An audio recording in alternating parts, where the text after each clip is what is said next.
कोणचे कोणचे आमदार अधिवेशनात मराठ्यांच्या बाजूने बोललेत हे आम्हाला माहिती। आणि आता या रॅलीत या राज्यातले मराठ्यांचे आमदार आणि मंत्री माजी खासदार किती सहभागी होणार आहे हे आता आम्ही उघड्या डोळ्यानं 20 जानेवारीला बघणार आहे। 20 जानेवारीला सरकारच्या विरोधामध्ये मराठा मोर्चा जो आहे तो मुंबईच्या दिशेने रवाना होणार आहे। अंतरवालीतून ही सुरुवात होईल, परंतु ज्यावेळी लाखोमध्ये मराठा, करोडोच्या संख्येमध्ये मराठा हा ज्यावेळी मुंबईकडे येईल त्यावेळी एक परसेप्शन जे आहे ते सरकारच्या विरोधामध्ये सेट होणार आहे। एकीकडे एकनाथ शिंदे हे त्यांची बाजू सावरता सावरता त्यांची नाकी नवलेली। अगोदरच देवेंद्र फडणवीस, एकनाथ शिंदे, अजित पवार यांचं सरकार ज्या अँगलने सत्तेत आलंय तो आलेला अँगल बरोबर आहे हे प्रूफ करण्यामध्येच वर्ष चालले। आणि त्यामध्ये आता जरांगे ज्या कोट्यावधी मराठ्यांना घेऊन मुंबईकडे येत आहेत ते कोट्यावधी मराठे हे सरकारच्या विरोधात मैदानात असणार आहे, कारण सरकारने मराठा समाजाला आरक्षण दिलं नाहीये।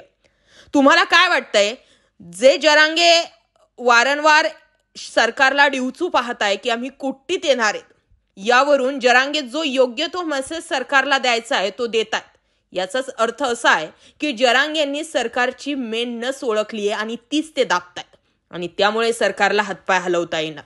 आता हे काही महत्वाचे जे मुद्दे आहेत जे जरांगे बोलतायत त्याचं बारकाईने बघितले ना तर चांगलं समजतंय की सरकारला मनोज जरांगे रूपी आलेलं वादळ किती महागात पडतंय। काय वाटतंय, तुमचं मत काय यावर? व्हा व्यक्त। मध्ये तो उपमुख्यमंत्री सुद्धा बोलला होता, त्याच्यावरती बी आमचं बारीक लक्ष आहे। मुख्यमंत्री सुद्धा हा म्हणतात आणि करत नाहीत, यावर सुद्धा आमचं लक्ष आहे। आम्ही कोणाचीच बाजू घेतो असं का नाही। विरोधी पक्षाने किती वेळेस साथ दिली, किती वेळेस मागे सरकारलेत हे आम्हाला माहिती। आमच्यासाठी गोरगरिबांसाठी किती राजकीय लोक उभा आहेत हे आम्हाला माहिती।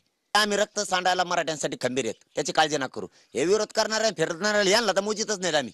तुम्ही किती असले, किती गटवाळ्या उडून लावल्यात आम्ही, पण आपलेच लोक विश्वासघात करू नका। संकट काळात पाठीशी उभा राहा। तुम्हाला उभा नसून राहायचं तर गपचिप राहा। तुमच्या प्रसिद्धीसाठी त्या एखाद्या राजकीय मंत्र्याचं किंवा एखाद्या राजकीय आमदाराचं किंवा एका विरोधाचं ऐकून मराठ्यांच्या आंदोलनाला किंवा त्यांना डाग लावायला आडवी येऊ नका। आणि मी बी काय लय नवसाचा नाही, मी जातीसाठी करतो, तुम्ही जातीसाठी करायचं। प्रसिद्धीसाठी नाटकं करून त्यातून बाहेर जायचं, कोणत्या तरी मंत्र्याने तुम्हाला फूस लावली त्याचं ऐकायचं, तेव्हा कधीतरी काहीतरी देईन तुम्हाला, एखादा अर्ध काम फिम देईन, अशी काही शक्यता असेल। त्याच्यासाठी का मराठ्याचं आरक्षणाचं वाटोळं करायला लागला तुम्ही मराठ्याचं वाटोळं करणार एवढ्या मोठ्या आंदोलनाचं? इथं आज लोकांचे मरणाचे हाल झालेले, पोरांचे वाटोळे व्हायला लागले शिक्षण करू करू। याच्यातून काही मला जरांगे पाटलाला काही बदनाम करता येतंय का हे बघायचं। मराठ्यांचे याचं दुसरा ट्रॅप, मराठ्यांचे किती वाहन येणार आहेत, कसे येणार आहेत, काय करायचं, त्यांच्यावर काही दबाव येतो का, किशीचं भेव दाखवा, मराठ्यांना म्हणजे येणार नाहीत, मराठे भेट नाहीत, मराठे निघणार आहेत बाहेर, तो ट्रॅप। दोन, तिसरा मुंबईत यांना येऊ द्यायचं, यांना म्हणजे नाही का ते हीन वागणूक दिल्यासाठी माझ्याकडून काही चुकतंय का ते बघायचं, तो ट्रॅप टाकायचा। मराठा बांधवांना मी जाहीरपणाने सांगतो, यांचे ट्रॅप आणि फिप सगळे आजच उधळून लावले। मी खंबीर आहे, मी भेटच नाही, मागे बी सरकत नाही, मी मरायला तयार आहे।